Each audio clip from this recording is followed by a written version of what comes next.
the site, of course, where the U.S. dropped an atomic bomb, ending World War II and preventing thousands of deaths at the hands of and more fighting with the Japanese. Now the White House is insisting that the trip to Hiroshima is not part of an apology tour, but critics are certainly not convinced. Rejoining me now, former Congressman Bob Barr, former Parliament member Louise Mensch, Republican strategist Cathy Taylor. Bob Barr, what's your thoughts on this? Do you think this is appropriate right now for the president to go over there? It's not appropriate. It wouldn't have been appropriate at the beginning of his administration. It's not appropriate now. There's absolutely no point to it.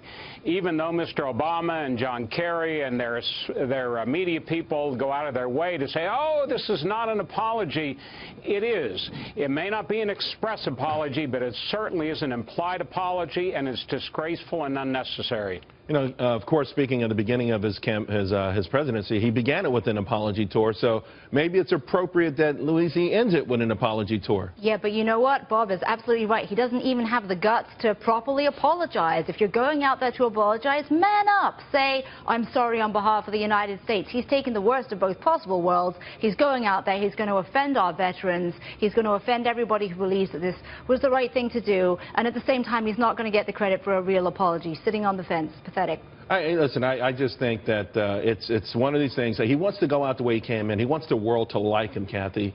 And it's always been sort of that, the world first, America second.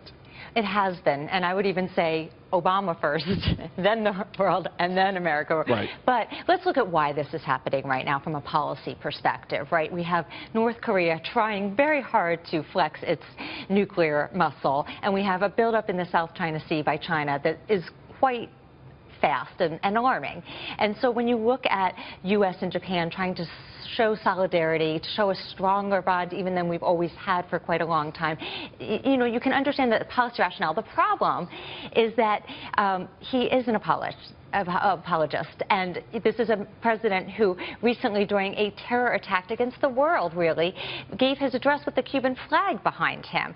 So what he should have done, if he was going to do anything, was announce a mutual visit with Prime Minister Abe coming to Pearl Harbor in November for the 75th anniversary, and him going there with no statements made on site by either. But that's not what he did. Bob, no, speaking of the buildup, with the belligerence of North Korea, the arrogance of China, you know, what's happening in that area, do we get to the point where we start to tell our allies like Japan and others, hey, you foot some of the bill. In fact, Japan, maybe go ahead and change your constitution, take out that pacifist part of it that we made you insert after you lost World War II, and start to build up your own nuclear force?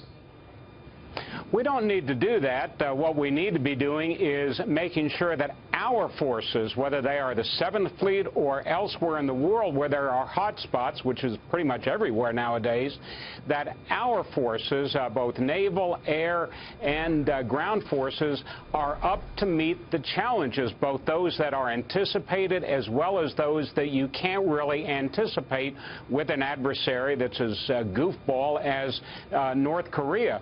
So what we need to be doing is paying more attention to our forces and building them up and making clear that the rest of the world, including China, understands that, and not worry about something that happened 4 generations ago for which we should not even be issuing an implied apology. All right, guys, let's leave it there.